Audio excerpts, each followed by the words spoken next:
Wendy, thank you so much for being here. I know there are moms listening who they're like, I have a strong-willed child. We are wrestling with each other and I don't know what to do. You have a strong-willed child. Kind of bring us back to that moment of when you discovered, yeah, I've got one of those too. Oh my goodness, Arlene. Ooh, yes. I feel like with Stella, honestly, I could honestly feel it from birth. It wasn't until she was about 3 that, let's just say, the poop really hit the fan. And I realized, like, oh my goodness, I need help. This is not the way I want to live my life, as a parent, as a mom, all the things. But really, I'm telling you, I could feel from birth. We had an emergency C-section after 36 hours of labor. It was very scary. Thank God we're both alive. It really does, when I look back, seem like a miracle that we're both here. And then she went into having colic for 3 or 4 months. So you can just imagine, like, the connection from the beginning was just off. And then Stella just always had this beautiful strength about her. I did not always see it as beautiful, which I'll talk a little bit about. But you could really feel that she was like very muscular as a baby. We would hold friends' babies and we would laugh that they felt like a tub of butter. They were That's just all like delicate. squishy and Yeah. gooey.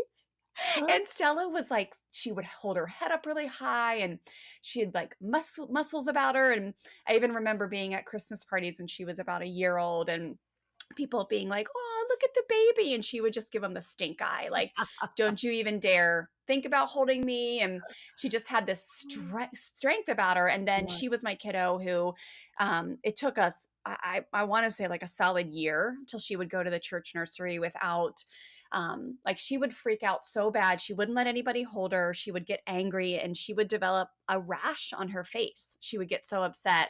And so it was just rocky in the beginning. And it was when she was about 3 that I decided to leave my corporate career, stay home with my babies. I thought it was going to be like this dreamy thing. And it really was the most tough season of my life. It is what God used to create my passion for this work and get me into positive parenting, which of course is now what I teach. But I just remember looking at Stella every day and being like, there's got to be something wrong with this kid. At 3.5, she just seemed like she was just so demanding.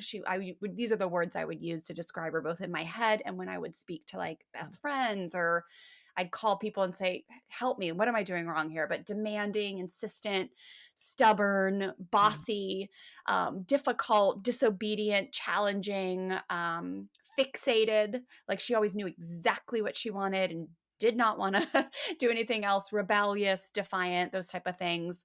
And it wasn't really till I found this work and learned to see her in a totally different light, that there was no mistake in the way God had made her, that she was actually perfectly designed by Him just to be really what I like to think of as the next generation of leaders, Yeah. of someone who is gifted with this personality. And yes, she was going to need lots of mentorship and guidance, but it was actually part of our problem was really the way I was seeing her and the way I was communicating with her and talking to her and treating her like Mm. she was almost less than. And strong-willed kids are just notorious for feeling that. If they feel the external controls, if they feel judgment, condemnation, a lot of them will flare up and push back even more. So yeah, those kids, like, Yeah. maybe some listeners are really relating, but these kids are brilliant. They often are super kinesthetic. They often make great athletes.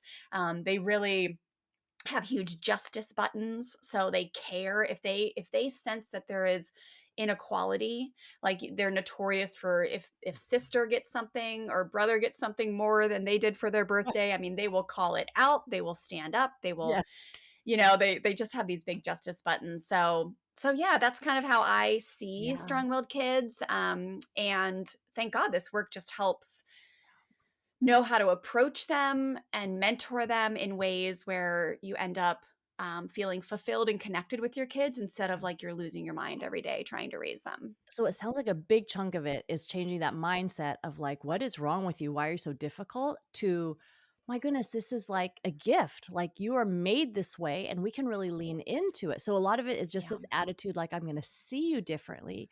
And then as you started learning about positive parenting, what did it sound like? Like, what communication strategies did you find really work? So instead of like having these fights, you were now, kind of talk us through like what a scenario might be before you learn better Yeah. communication skills and then after. Yes. Well, I think, yeah, as soon as I started to change my mindset and realize that some of my favorite leaders or people who had changed the world, right? When you think of like Jesus, Martin Luther King Jr., Nelson Mandela, Malala Yousafzai, like the Yeah, people who I respected greatly had the same exact quote like traits.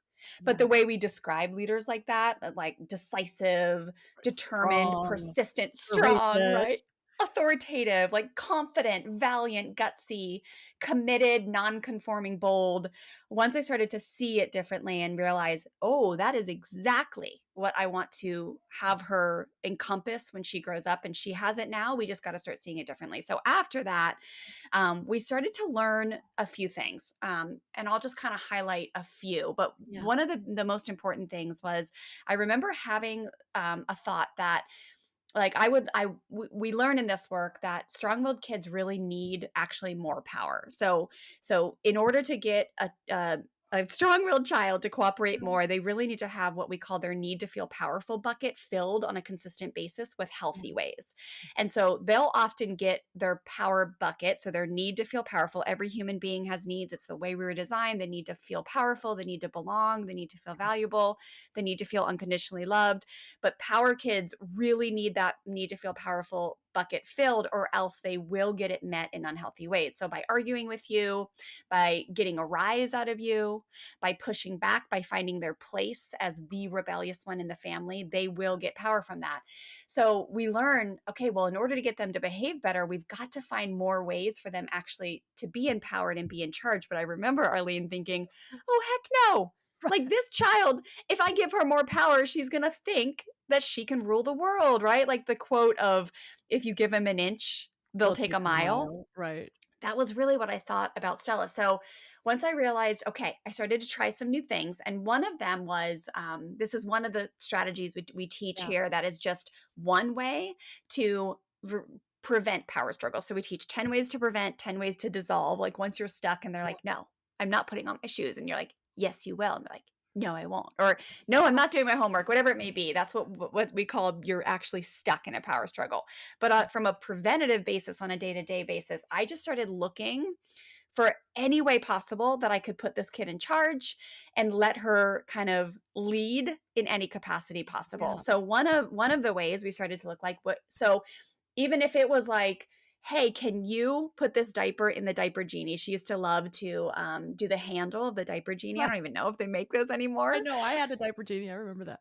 Yes, but, like, she loved to do that, and I found a lot of times that I would be like, "Get off of that, it's gross, stop doing that," and instead I learned, like this was just one little silly example, Yeah. to be like, "Can you be in charge of putting this? Like, or do you wanna throw it in, or do you wanna dunk it Yeah. in like a basketball? But can you be in charge of taking the diaper?" So, that little example times 1,000 is how I tried to live my life. Another example was like, um I would watch her, and I see this all the time for students kids, is you put them in charge of something, like you make them president of or captain of the car seats or the seat belts. You make them the vice president of the music on the way to preschool, Yeah. um, things like that. Yeah.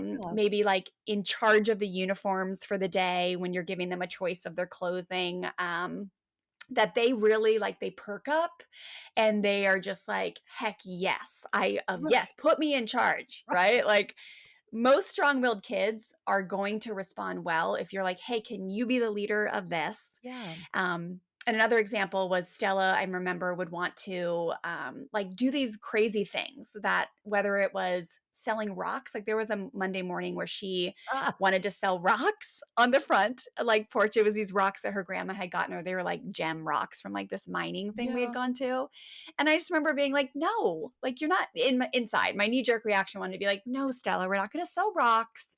That's kind of a not a like, I'm not going to sit out front, your brother, like blah blah blah. And then I just remember being like, you know what, Yeah. sure, Yeah. you know what, you're in charge, it's Monday You're in charge morning. of the rock selling entrepreneur business.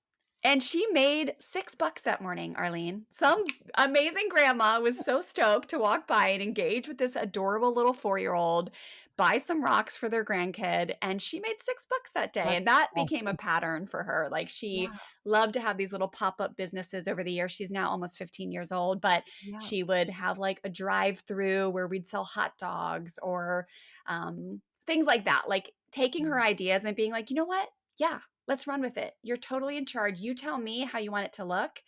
So that is what I'm talking about when it comes to, like, empowering them Yes. and giving them more power instead of Yep. being scared that they're gonna become these entitled monsters.